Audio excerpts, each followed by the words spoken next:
Assalamualaikum, selamat sejahtera, selamat kembali ke Montanik. Okey guys, hari ni aku ada satu barang baru. Barang ni Montanik baru je hantar dekat aku. So ni dia cast iron skillet daripada brand Baybones. So kita akan buka dulu kotak ni.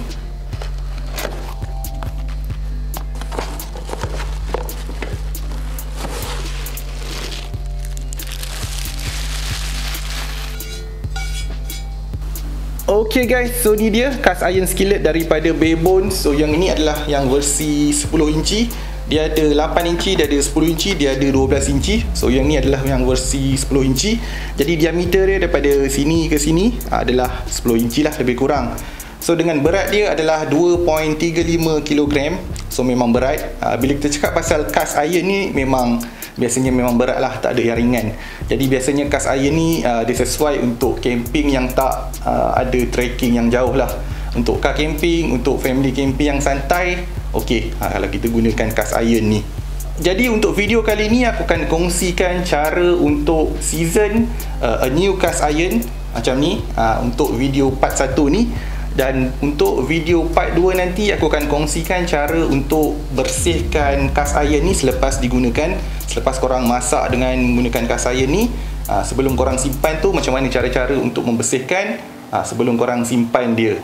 Ok guys, sebelum kita memulakan proses season tu, secara ringkas, apakah itu season? Season tu adalah satu proses di mana kita akan membentuk satu lapisan lemak / minyak dekat permukaan skillet ni. Bertujuan, satu adalah skillet ni adalah daripada besi ataupun cast iron. Jadi dia mudah berkarat. Jadi kita nak membentuk satu lapisan seal untuk menghalang air untuk berada dekat situ, yang akan bertindak balas dengan besi dan akan mengakibatkan karat. Dan yang kedua adalah untuk membentuk satu lapisan skillet yang licin, yang untuk menjadikan skillet ni lebih kurang macam non-stick pan lah, supaya makanan tak mudah melekat. Mostly cast iron skillet yang dijual di pasaran, termasuk yang ini, telah di pre-season ataupun factory season lah. Tapi cuma biasanya dia cuma lapisan season yang nipis sahaja, mungkin dengan satu kali proses season. Untuk dapat season yang perfect, yang licin, at least proses ni kena diulang-ulang banyak kali lah. So untuk video kali ni aku akan ulang sebanyak 3 kali proses season tu.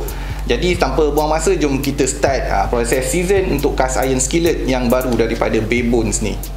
Ok guys, langkah pertama memandangkan skillet ni skillet yang baru. So untuk penggunaan pertama ni aku akan cuci dulu dengan menggunakan sedikit sabun. Untuk first time ni saja guys, kita guna sabun.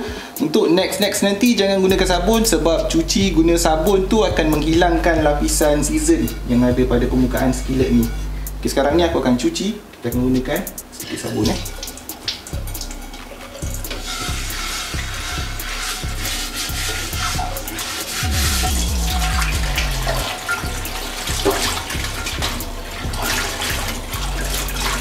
Untuk keringkan air ni korang boleh guna, sama ada guna paper towel macam ni ataupun menggunakan kain lap. Dua-dua boleh.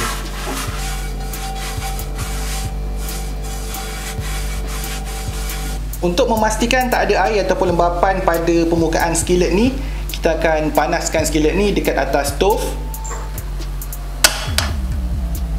So api tak perlu terlalu kuat lah, sederhana ataupun perlahan pun okey.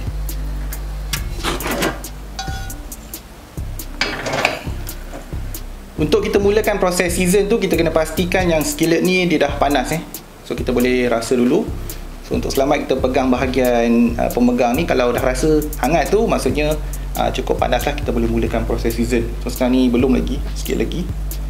Untuk proses season tu kita kena menggunakan lemak ataupun minyak. So untuk kali ni aku akan menggunakan minyak sayuran.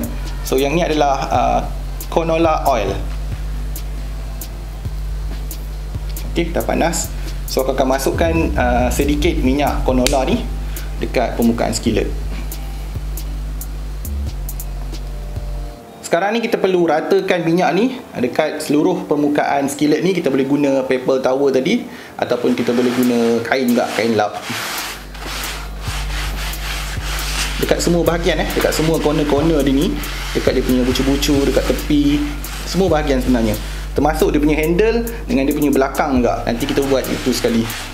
First kali kita akan buat permukaan ni dulu.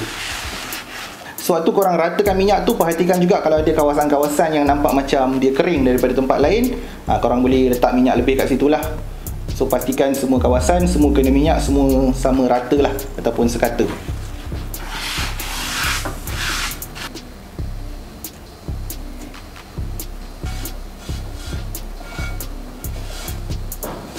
Kita nak lapisan minyak ni cover keseluruhan permukaan skillet ni, termasuk bawah dengan handle ni. Kalau tidak dia akan karat juga. Ok guys, cara yang aku tunjukkan ni adalah cara yang paling senang untuk season a new skillet lah, menggunakan stove sahaja. Korang juga boleh menggunakan oven, tapi hari ni aku akan hanya tunjuk menggunakan stove sahaja. Cara yang paling senang lah. Aku akan ulang proses season ni sebanyak 3 kali. And then aku akan biarkan skillet ni untuk dia sejuk sendirilah. Mungkin ambil masa lebih kurang 40 minit ataupun 45 minit untuk dia sejuk. So nanti aku akan update balik pada korang. Ok guys, setelah 3 kali aku ulang, aku panaskan canola oil, lepas tu tunggu sejuk dan kita ulang proses tu. So inilah dia hasil dia. Tak boleh dikatakan sebagai perfect season. Untuk mendapatkan perfect seasons tu, terbaik sekali adalah korang kena guna banyak kali, guna berulang kali untuk masak. So semakin lama korang guna, dia akan coating tu dia akan semakin baik lah, semakin menebal dan semakin licin. So proses tu memang akan ambil masa lah. So itu saja untuk video part 1. Kita jumpa di video akan datang. Okay, Assalamualaikum guys.